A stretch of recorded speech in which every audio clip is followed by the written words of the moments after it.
Hello, everyone. I would like to take this time to thank each and every one of you for your presence today. I appreciate you coming and uh, listening to what I have to say. Um, I'd like to start out by introducing myself. My name is Yesenia Rodriguez. I'm 24 years old, close to 30. My mom had me when she was 16 and raised me in Stockton, California. I'm the oldest of 10 brothers and sisters, and my life has revolved around sports since I was 4 years old. Growing up in Stockton, you come to realize real young that you're either playing sports or you're growing up in the streets. My mom decided to put me into T-ball when I was just 4 years old. Little did she know how much that would impact my life. Life was rough. I mean, I grew up with a single mom all the way up till 8th grade when she married my stepdad. We were poor. She was working 3 full-time jobs. She was a full-time student. She was a full-time mom. She had 3 kids by the time she was 21. Um, um,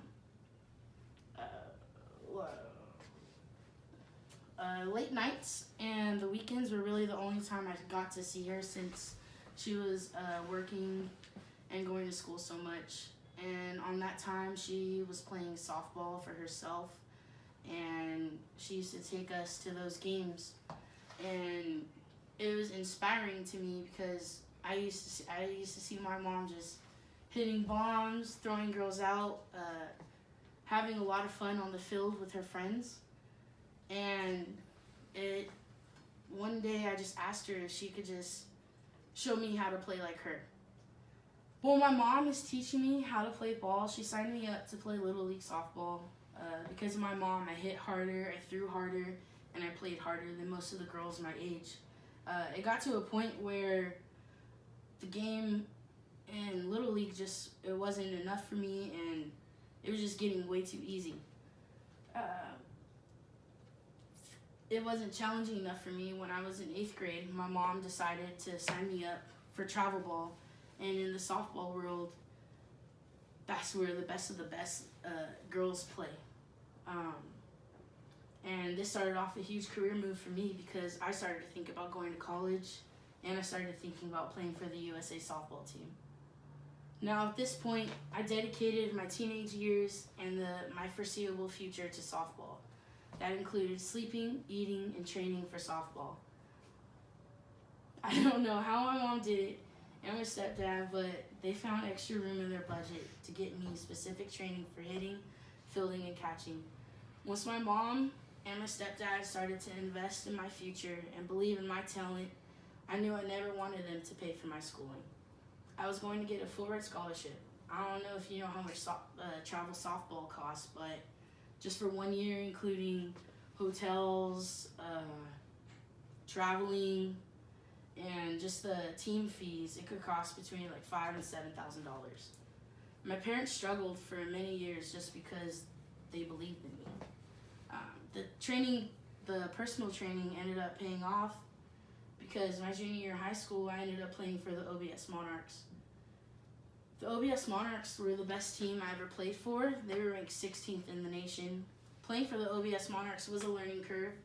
I got to learn more about the mental part of softball, and it was a lot. It just pushed me to become a better all-around softball player. Playing for the Monarchs took my career in the softball world to the next level. I've gotten selected to play in the All-Star game of the biggest softball tournament in the country, the Colorado Sparkler. The game consists of televised games for 2 teams playing. Those 2 teams have 25 girls selected from different teams all around the country, and each team had 2 college coaches as their coaches. I just so happen to have one of the best games I've ever played. Only 2 girls get selected from those games, and they get selected to go to the All-American team. I just so happened to get selected. And then in the All-American game, I had the best game of my life. And after that game, college coaches were coming up to me and giving me their cards, trying to talk me into going to playing for their softball programs. It was a lot, but to take away from that weekend, it was probably one of the best weekends of my life because I got to celebrate it with my mom there with me. By the end of that summer, I had many scholarship offers, but only one school offered me a full ride scholarship. A full ride, my dream was coming true. I was communicating back and forth with the head coach for Clarendon College. She just so happened to be my coach for the All-Star game in Colorado. I love the way she coached, and her school was in Texas. I've always wanted to go to Texas. She offered to fly me out for an official visit. When I landed, it was a huge culture shock. Stockton, being so diverse, going to that tiny town in Clarendon, Texas, being the only brown person in the room, it was crazy. And then just 300,000 people in Stockton and only 2,000 people max in Clarendon. It was just insane. But while I was there, the softball coach, she took me to the softball field, and it had to be on the top of the one of the only hills on the college campus, and the college ranch is right below it, so you could see all the cows and horses grazing. And she took me out when there was a sunset, so you could see the pink and the orange just splashing with each other, and then the sun glowing. And I was sold.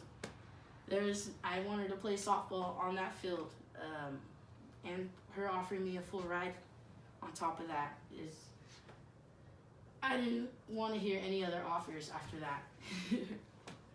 My freshman year at Clarendon, it was frightening for me because I was away from my family. I've never been that far away from them. And it showed in my schoolwork and in my training, but I ended up turning it all around, and I ended my freshman year as an all-star, all-conference, first-team offense, second-team defense, and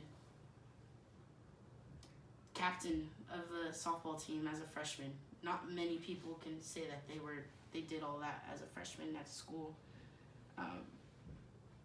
I followed my dream, and I did it all. And that was